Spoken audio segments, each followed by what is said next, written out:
Today we'll be making this simple pasta recipe, and I know you guys are going to love it.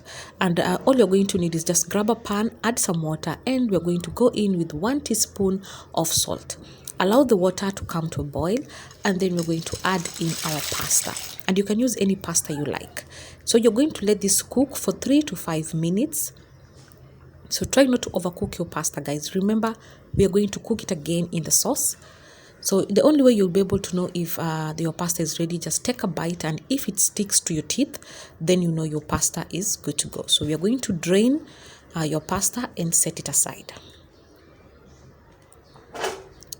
So the next thing I'm going to do is place my pan on my cooktop, and then I'm going to add 2 tablespoons of cooking oil. Then the next ingredient I'm going to add is 3 garlic cloves. You can finely chop them just as I did, or you can also crush them. And then I'm going to go in with 2 green chilies.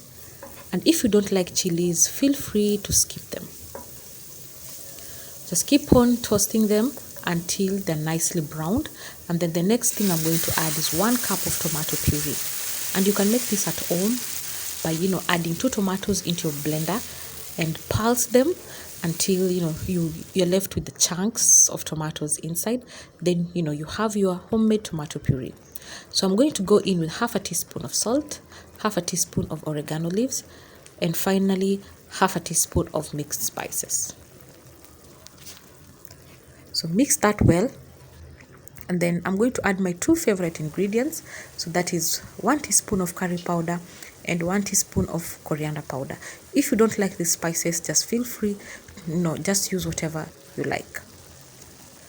So just leave that sauce to cook until it's thick, and then the next thing you're going to add is 100 ml of coconut cream.